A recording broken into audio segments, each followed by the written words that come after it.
ఒక మంచి మాట ఆయన గురించిన ఒక విషయాన్ని మనం చదువుకోవాలని నేను ఆశపడుతున్నాను. లూకా సువార్త 6వ అధ్యాయం 35వ వచనం నుండి నేను చదువుతున్నాను. మీరైతే ఎట్టివారి గూర్చిన నిరాశ చేసుకొనక మీ శత్రువులను ప్రేమించిడి, మేలు చేయడి, అప్పు ఇడి, అప్పుడు మీ ఫలం గొప్పదయుండును, మీరు సర్వోన్నతుని కుమారులయ్యుందురు. ఆయన కృతజ్ఞత లేని వారి ఎడలను దుష్టుల ఎడలను ఉపకారి అయి ఉన్నాడు.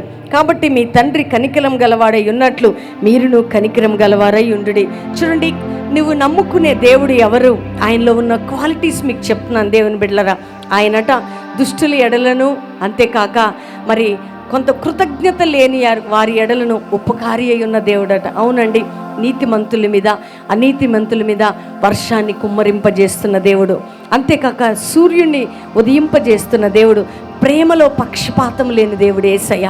అలాంటి యేసయ్యలోకి నువ్వు వస్తే, అలాంటి యేసయ్య నువ్వు కలిగి ఉంటే నీ జీవితం మారిపోతుంది. సహోదరి సహోదరుడా, ఈరోజు వరకు నీ హృదయం కఠినంగా ఉందేమో, క్రైస్తవ జీవితాన్ని జీవిస్తూ కూడా మొరటుగా మొండుగా అన్నీ తెలుసు అనుకుంటున్నావేమో. కానీ యేసుక్రీస్తుతో పాటు యేసుక్రీస్తు శిష్యులు కూడా ఉన్నారంటండి. వారు చాలాసార్లు యేసయ్య ప్రేమలో ఉన్న సత్యాన్ని గ్రహించలేరు. కొన్నిసార్లు మనుషులు వచ్చినప్పుడు వారు విసుక్కునేవారు, తిరస్కరించేవారు, కోప్పడేవారు, చాలా మాటలు మాట్లాడేవారు. యేసయ్యతో అనేవారు, ప్రభువా నువ్వు నన్ను ప్రేమిస్తున్నావా, నిన్ను నేను ప్రేమిస్తున్నాను. ఇలాంటి ప్రశ్నలు వారిలో వారు వాదించుకునేవారు. నాకంటే నువ్వు గొప్ప, నీకంటే నేను గొప్ప అని వాదించుకుంటూ ఉండేవారు. కానీ అలాంటి బలహీనులని భరించిన ప్రేమ ఎవరిదంటే ప్రభువైన యేసుక్రీస్తు ప్రేమ. నిజంగా ఆ ప్రేమమూర్తిని కానీ, ఆ మంచి ద్రాక్ష వల్లికి కానీ నువ్వు అంటుగట్టబడితే నువ్వు కూడా అలా మారిపోతావు సహోదరి సహోదరుడా. చూడండి, యేసుక్రీస్తు శిష్యులు యేసయ్యతో ఉన్న ఆయనకు అంటుకట్టబడిన అనుభవం వారికి లేదండి. ఆయనతో నడుస్తున్నారు, ఆయనతో గడుపుతున్నారు, ఆయనతో తిరుగుతున్నారు, ఆయనతో తింటున్నారు, కానీ ఆయన లోతులోకి వెళ్ళలేదు. కానీ యేసయ్య వారిని భరించాడు, సహించాడు, ప్రేమించాడు, వారి పట్ల కనికరము చూపించాడు.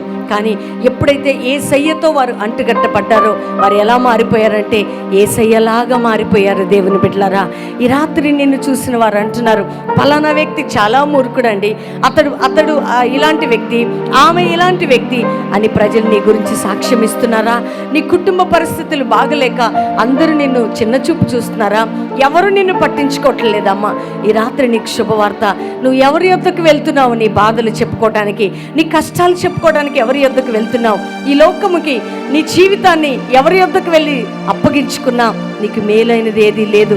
కానీ యేసయ్య యొద్దకు వస్తే ఆ ప్రేమ స్వరూపి, ఆ కనికర స్వరూపుడు, ఆ మంచి దేవుడు అంటున్నాడు, నాకు అంటుగట్టబడు, నేను నిజమైన ద్రాక్షవల్లి, నీవు నాలో ఉంటే, నేను నీలో ఉంటే నువ్వు ఫలించబోతున్నావు. ఎలా కనబడతావంటే నువ్వు కూడా ఇతరులకి యేసయ్యలాగా కనపడతావు. దేవుని బిడ్డ, యేసయ్య ప్రేమంతా నీలో కనబడుతుంది, ఆయన మంచితనమంతా నీలో కనబడుతుంది, ఆయన వాత్సల్యత అంతా నీలో కనబడుతుంది. సహోదరుడా, తాగి తాగి పాపానికి బానిసైపోయి బ్రతుకుకు విలువలేని బ్రతుకుతున్నావా? నిన్ను బట్టి నీ భార్య బిడ్డలు శాపానికి గురైపోయారా? నీ త్రాగుడు వలన ఉన్నదంతా అమ్మేసుకున్నావా? ఎవరు కూడా నీకు విలువ ఇవ్వట్లేదా? త్రాగుబోతువనే చులకన చేస్తున్నారా?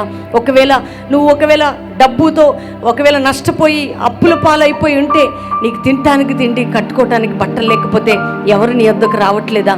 రియల్లీ దేవుని బిడ్డలారా, మా జీవితంలో మేము చాలా పేదరికంలో నుండి వచ్చాం. దేవుడు ఆ యొక్క పేదరికంలో నుంచి మమ్మల్ని దేవుడు ఎలా లేవనెత్తాడో మీకు 2 మాటలు చెప్తాను. పేదరికంలో ఉన్నప్పుడు, రోడ్డు మీద ఉన్నప్పుడు ఎవరు మమ్మల్ని పట్టించుకోలేదండి. తల్లిదండ్రులు, బంధుమిత్రులు, ఆప్తులు, నానేవారు అందరూ చేయి విడిచిపెట్టారు. కట్టుకోవటానికి నాకు బట్టలు ఉండే కాదు. దైవ సేవకు పిలిచినప్పుడు ఇమీడియట్గా లోబడక బిజినెస్ చేస్తూ పరిచర్య చేస్తున్న టైంలో మా యొక్క బిజినెస్లో లాస్ అయి లక్షలు అప్పైపోయాం. నేను ఒక రైల్వే ఉద్యోగిని, నా డబ్బంతా ఇంట్రెస్ట్కి వెళ్ళిపోయేది. నా చేతిలో, మా ఇద్దరి చేతిలో డబ్బు ఉండేది కాదు. కడు పేదరికం, తినటానికి తిండి లేదు, నానేవారు లేరు, రోడ్డు మీద ఉన్నాం, ప్రేమించేవారు లేరు, ఆదరించేవారు లేరు. అందరూ అన్నారు, వీరి జీవితం నాశనం చేసుకున్నారు, వీరేదో ఏదో బిజినెస్ అని వెళ్ళి ఇక ఎందుకు పనికి రాకుండా అయిపోయారని అంటున్నప్పుడు అన్నీ లాస్ అయిపోయి, అన్నీ నలిగిపోయి, అందరూ విడిచిపెట్టిన టైంలో యేసయ్య అన్నాడు, నేను మిమ్మల్ని ఆశీర్వదిస్తాను.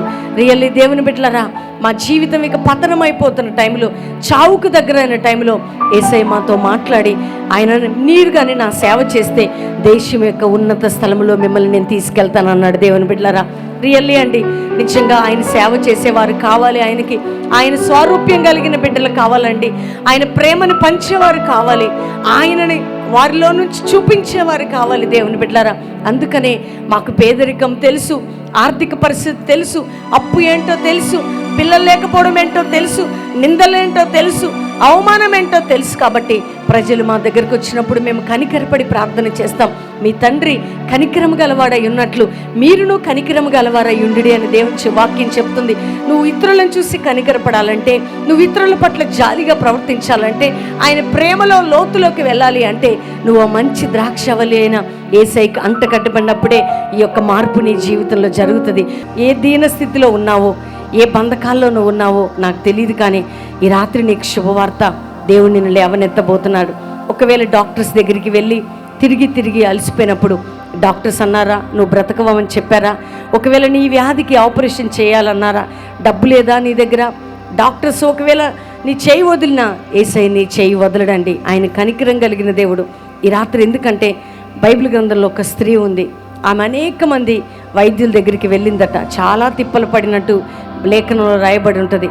చూడండి, మార్కు సువార్త 5వ అధ్యాయం బైబిల్ గ్రంథం చేసి 26 నుంచి 27 వచనం వరకు చదువుకుందాం.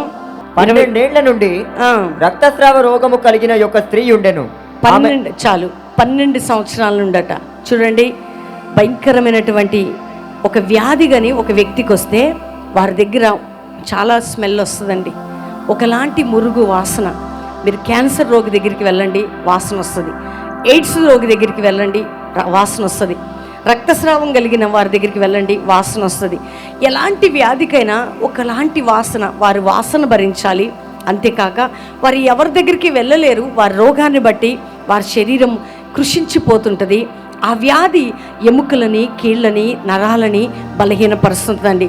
ఈ రోజుల్లో చాలామంది అంటారు శారీరక స్వస్థత ఎందుకు అంటారు. యేసుక్రీస్తు ప్రభు ఆత్మ స్వస్థత చేశాడు, శరీర స్వస్థత కూడా చేశాడు. దేవుని బిడ్డలారా, రక్షణ అనేది పరలోకం చేర్చడానికి. కానీ ఒక వ్యక్తికి వ్యాధి ఉంటే ఆ వ్యక్తి జీవితం ఏంటంటే వెలివేయబడిన అనుభవం. దేవుని బిడ్డలారా, నిజంగా ఆ దినాల్లో రక్తస్రావం కలిగిన కానీ ఒకవేళ ఒక స్త్రీ అలాంటి స్థితిలో ఉంటే ఆ స్త్రీని బయట ఉంచేవారు. మన ఆచారాలు తెలుసు, ఇంతకుముందు అన్న ఆచార ప్రకారం వారిని వెలుపట ఉంచేవారు, వారిని ముట్టుకునేవారు కాదు, వారిని దగ్గరకు రానిచ్చేవారు కాదు. అలాంటి స్త్రీలు బహిరంగంగా రావాలంటే కూడా కష్టమండి. నిజమే, నిన్ను పట్టుకున్న పాపం కానీ, నీ బ్రతుకులో ఉన్న రోగం కానీ నిజంగా అందరికీ నిన్ను దూరం చేస్తుందండి, అన్నిటికీ దూరం చేస్తుంది. కానీ నిన్ను దగ్గరకు తీసుకొని ఆదరించే మనుషులు ఈ లోకంలో ఎవరుండరు. ఎందుకంటే నువ్వు కలిగి ఉన్న శాపం, పాపం, రోగం అలాంటిది. ఆ దినాల్లో స్త్రీలు కానీ ఒకవేళ ఆ సిచ్యువేషన్లో ఉన్నప్పుడు వారిని దూరం పెట్టేవారు, వేరుగా ఉంచేవారు, వారిని సపరేట్ ఉంచేవారు. వారి పడక సపరేట్, వారికి భోజనం సపరేట్, అన్నీ సపరేట్. అంతేకాక 3 దినాలు, 5 దినాలు, వారము అలా ఉంచేవారు. చూడండి, ఒక్కరోజు కాదు పాపం, 2 రోజులు కాదు, 12 సంవత్సరాల నుండట ఈమె శరీరంలో ఆ వ్యాధితో బాధపడుతుందండి. చూడండి, అలాంటి వ్యాధి కలిగిన వారిని యేసయ్య స్వస్థపరచలేదా? ఎందుకంటే ఆమె అనేక డాక్టర్స్ దగ్గరికి వెళ్ళిందంట. డాక్టర్స్ అందరూ టెస్ట్ చేశారు, ఇదన్నారు, అదన్నారు. అక్కడ ఏం రాయబడి ఉంటుందంటే వైద్యుల చేత తిప్పలు పడిందట. ఏం పడిందండి? తిప్పలు. నిజమే, ఈ టెస్ట్ అన్నారు, ఆ టెస్ట్ అంటారు, ఇది చేయాలమ్మా అన్నారు, అది చేయాలని ఉండొచ్చు. ఈరోజు ఇక్కడ కూర్చున్న దేవుని బిడ్డ, ఈ ప్రోగ్రాం చూస్తున్న సహోదరి, నీ జీవితంలో ఉన్న పాపం కావచ్చు, నీ జీవితంలో ఉన్న రోగం కావచ్చు, ఎన్ని రకాల పరీక్షలు చేయబడినా అది విడుదల లేదేమో, కానీ విడుదల అనేది ఎక్కడుందో ఈ రాత్రి నువ్వు తెలుసుకోబోతున్నావు. శాపానికి, పాపానికి, రోగానికి మందు ఎవరంటే నీవు కూర్చున్నా, నీవు వచ్చినా, నీవు నమ్ముకుంటున్నా ఆ పరిశుద్ధుడైన దేవుడైన ప్రభుని యేసు మాత్రమే. సహోదరి, సహోదరుడా, రియల్లీ దేవుని బిడ్డలారా, ఈమె తిరిగింది పాపం. ఎందుకంటే మనుషులు వెళ్ళేశారు, నానేవారు పెట్టారో లేదో. ఒక్కరోజు శరీరంలో బ్లడ్ పోతేనే బాడీ వీక్ అయిపోద్దండి. 12 సంవత్సరాల నుంచి ఆ శరీరం నుంచి రక్తం పోతుంటే ఆమె ఎంత వీక్ అయిపోయి ఉండొచ్చు. నడవలేని స్థితి, మనుషుల మధ్యలో కలవలేని స్థితి. డాక్టర్స్ చేయి విడిచిపెట్టారు. కానీ ఎక్కడో విన్నదండి యేసు గురించి. అయ్యో, అందరు విడిచినా, భర్త విడిచుండొచ్చు, బంధువులు విడిచుండొచ్చు, చూడండి డబ్బు కోసం ఎంత కష్టపడి ఉండొచ్చు, ఎంత వ్యయపరిచినా ఆమెకు విడుదల లేదు సరికదా. పేదరికం, కరువు, ఇరుకు, ఇబ్బంది, వ్యాధి, బాధ, ఇటువంటి పరిస్థితులు వచ్చిందండి. అక్కడ అనేక మంది యేసయ్య మీద పడుతున్నప్పుడు యేసయ్య ఎట్లా తన మీద చేయిపెట్టి ప్రార్థన చేయలేడు. కానీ ఆయన వస్త్రపు చెంగుని తాకితే చాలు నేను స్వస్థత పొందుతాననే నమ్మకం కలిగింది. చూడండి, ఈ రాత్రి నువ్వు కూడా ఇన్ని వేల మందిలో కూర్చున్నావేమో, ఒకవేళ టీవీ ప్రోగ్రాం చూస్తున్నావేమో, నువ్వు డైరెక్ట్గా కలవలేమో, ఒకవేళ కలిసి ప్రార్థన చేయించుకోలేము, కానీ ఆయన వాక్యం అనే శక్తి నిన్ను తాకితే చాలు నువ్వు విడుదల పొందబోతున్నావు సహోదరి. ఆయన వాక్కులో ఏముందంటే నిన్ను లేవనెత్తగలిగే శక్తి ఉంది. ఒకవేళ మేమొచ్చి నీ మీద చేతులు ఉంచినది జరగకపోవచ్చు, కానీ సృజనాత్మకంగా ఆకాశం కలుగునుగా కంటే కలిగింది, భూమి కలుగునుగా కంటే కలిగింది, మనము కలుగునుగా కంటే కలిగాము. అదే సృజనాత్మక శక్తి అంటుంది నువ్వు బాగుపడబోతున్నావని చెప్తుంది. ఆ మాట నువ్వు నమ్ము చాలు, నీ జీవితంలో అద్భుతం జరగబోతుంది. ఆమె యేసయ్య వస్త్రపు చెంగును తాకింది. ఈ రాత్రి నువ్వేం తాకుతున్నావంటే దేవుని వాక్యాన్ని తాకుతున్నావు సహోదరి, సహోదరుడా. దేవుని వాక్యము నిన్ను తాకుతుంది. ఎప్పుడైతే ఆ వాక్యము నిన్ను తాకుతుందో నీలో కూరుకుపోయిన పాపము, నీలో ఉన్నటువంటి శాపము, నీలో ఉన్న రోగము, నీలో ఉన్న వ్యసనము, నీలో ఉన్న త్రాగుడు, నీలో ఉన్న బంధకాలన్నీ కూడా ఒకటే క్షణంలో నిన్ను విడిచిపెట్టి బయటికి వెళ్ళబోతున్నాయి. నమ్ముతున్న వారు గట్టిగా చెప్పలు కూడా దేవుని మహిమపరచాలి.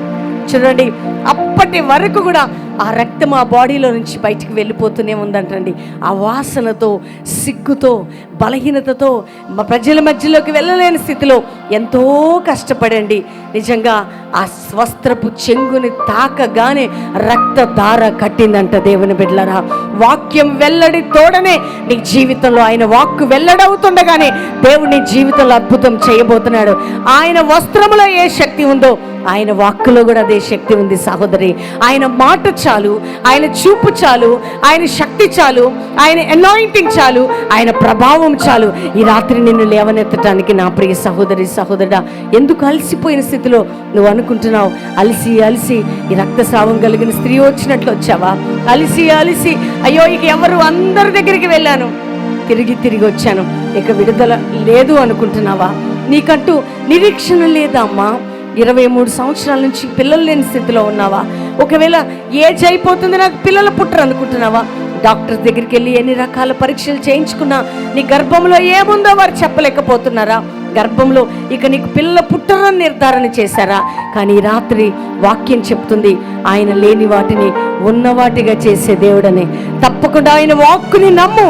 ఈరోజు నీ జీవితంలో అద్భుతం జరుగుతుంది సహోదరి, సహోదరుడా. ఎందుకంటే ఆయన నిన్ను లేవనెత్తబోతున్నాడు. ఆయన నీ మీద కనికరం చూపుతున్నాడమ్మా. ఎందుకంటే ఆయన కృతజ్ఞత లేని వారి ఎడల, దుష్టుల ఎడలేని ఉపకారి అయితే నీవు ఆయన వద్దకు వచ్చావే, యేసయ్యా అని పిలుస్తున్నావే, నాకు విడుదల కావాలని అడుగుతున్నావే, నిన్ను ప్రేమించడా? అవునండి, మన దేవుడు కనికర స్వరూపుడు, ఆయన దయాదాక్షిణ్య పూర్ణుడు. ఆయన మనలో నుండి చూపించాలని, ఆయన మనలో నుంచి కనపరచాలని ఆయన ఆశపడే దేవుడు. అందుకని ఈరోజు అలాంటి కనికరం లేని స్థితిలో ఇక్కడ కూర్చున్నావేమో, అనేకుల యొక్క దయ కోసం వెళ్ళావేమో, అనేకుల యొక్క స్వస్థత కోసం వెళ్ళావేమో, అనేకుల కొరకు ప్రేమ కోసం ప్రాకులాడావేమో, అందరు కూడా నిన్ను తృణీకరించారేమో. చూడండి, ఈ స్త్రీ కానీ యేసయ్య వద్దకు వచ్చినట్లు నువ్వు కానీ యేసయ్య వద్దకు వస్తే, దేవుని బిడ్డ, ఈ ఒక్క మాట చాలు. ఆ ఒక్క మాటతో నీ బ్రతుకు మారబోతుంది.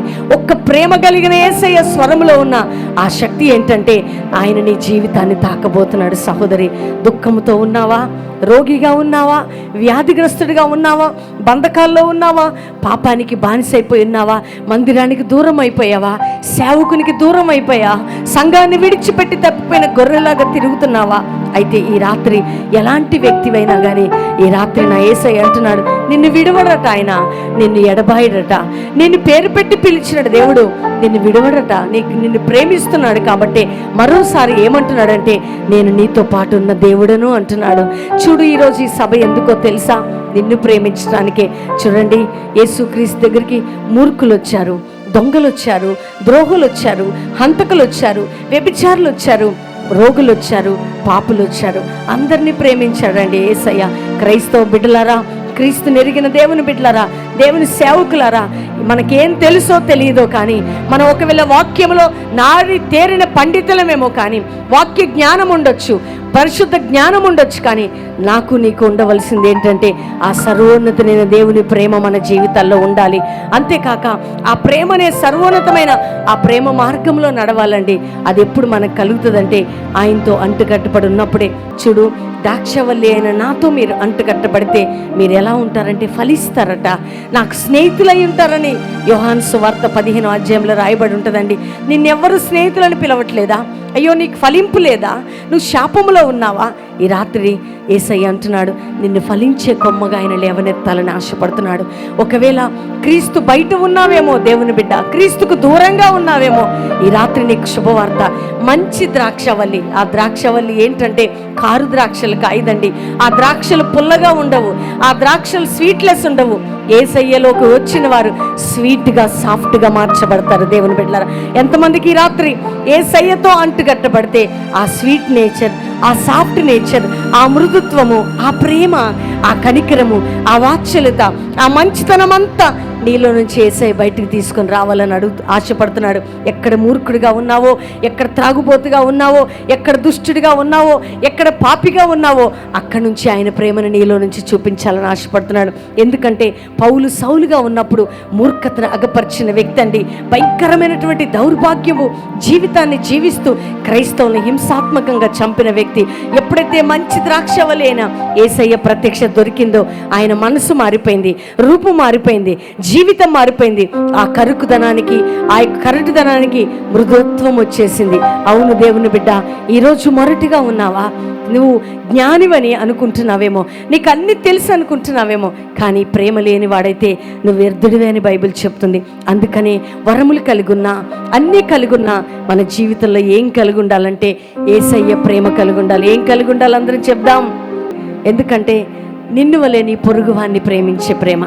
చూడండి, యేసుక్రీస్తుని ఆ యొక్క ముఖం మీద గుద్దుతున్నప్పుడు అంటాడు యేసయ్య, వాళ్ళు అంటారు ఎవరు గుద్దుతున్నారో ప్రవచించు అంటే యేసయ్య అంటున్నాడు, వీరేం చేస్తున్నారో వీరు ఎరుగరయ్యా అంటాడు. దేవుని బిడ్డలారా, ఎంతమంది ఉమ్ము ఊసినా ఓర్చుకున్న ప్రేమ, ఎంతమంది ఆయనకి విరోధంగా లేచినా ప్రేమించిన ప్రేమ.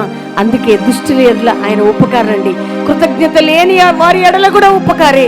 అలాంటి ఉపకారైన దేవుడు ఎంతమంది కావాలి ఈ రాత్రి? నీ రోగం పోవగలా? నీకు స్వస్థత కావాలా? విడుదల కావాలా? యేసయ్య కావాలా? చెప్పండి. యేసయ్య కావాలన్న వారు చెయ్యి ఊపండి. రోగం పోవాలా? అద్భుతం జరగాలా? యేసయ్య కావాలా? యేసయ్యే నీలోనికి వస్తే అన్నీ నీలోనికి వచ్చేస్తాయి. దేవుని బిడ్డలారా, ఈ రాత్రి చెప్పండి, యేసయ్యే నాకు కావాలి. ఆయన మంచి దేవుడు, కనికర స్వరూపుడు, ప్రేమా స్వరూపి, దయాదాక్షిణ్య పూర్ణుడు. 2000 సంవత్సరాల క్రితం నీ పాపముల నిమిత్తం, మనందరి ఆ యొక్క పాప శాపము నిమిత్తం ఆ కలువరి శిలువలో బలి అయి చనిపోయి 3వ దినమున లేచి మరలా రాబోతున్న యేసుని మేము ప్రకటిస్తున్నాము. దేవుని బిడ్డలారా, మేము ప్రకటిస్తున్న యేసు ఎవరో తెలుసా? మృతులలో నుంచి లేచినవాడు, ప్రేమ కలిగిన వాడు, వాత్సల్యత కలిగిన వాడు, దుష్టుల మార్గము నుంచి, పాపుల మార్గము నుంచి నిన్ను విడిపించి నిన్ను పవిత్రునిగా మార్చి గొప్ప సాక్షిగా నిలబెట్టే యేసయ్యే ఈ రాత్రి మేము ప్రకటిస్తున్న యేసయ్య. దేవుని బిడ్డలారా, ఆ యేసయ్య నాకు కావాలి అన్నవారు నిజంగా మీ జీవితాన్ని రాత్రి సమర్పించుకోండి. ఈ రోజు వరకు తోటి సహోదరిని ప్రేమించలేకపోతున్నావా? తోటి సేవకులు వాడబడుతుంటే అయ్యో నీలో లేనిది ఉందా? అంతా నాకు తెలుసు, నేను సీనియర్ని అనుకుంటున్నావా? నా ప్రియ దేవుని బిడ్డ, ఆకాశంలో ఆ యొక్క మహాకాశములు పట్టుచాలని దేవుడు ఆ భాగ్యం విడిచిపెట్టకూడదని తెలుసు. కానీ దాసుని రూపము ధరించి మనుషుని పోలికగా పుట్టి దిక్కునిగా ఆయన రూపాన్ని, ఆయన దీనత్వాన్ని చూపించుకున్న ఆ ప్రేమ కలిగిన యేసయ్యని ఎంతమంది రాత్రి ధరించుకుంటారో మీరు కూడా యేసయ్యలాగా మారబోతున్నారు. దేవుని బిడ్డలారా, మీ జీవితాలు కూడా ఇదే స్వరూప్యంలోకి రాబోతున్నాయి. మాంత్రిక విద్యలతో ఇక్కడ వచ్చి కూర్చున్నావేమో, నీ విద్యలు నిన్ను బాగు చేయలేవు, నీ విద్యలు నీకేమి చేయలేవు. నువ్వు నమ్మిన శక్తులు నిన్ను నాశనం చేస్తాయి. కానీ నా యేసయ్య ప్రేమ అంటుంది, ఈ రాత్రిగా నీ జీవితాన్ని మాంత్రికుడా నువ్వు యేసుకు సమర్పించుకుంటే ఏం జరగబోతుందో తెలుసా? ఏ మాంత్రిక విద్యలతో ఈ లోకాన్ని నువ్వు సంపాదించుకుంటున్నావో, యేసయ్య ప్రేమతో దేవుడు నిన్ను లేవనెత్తబోతున్నాడు. ఆ ప్రేమ నిన్ను వాడుకోబోతుంది.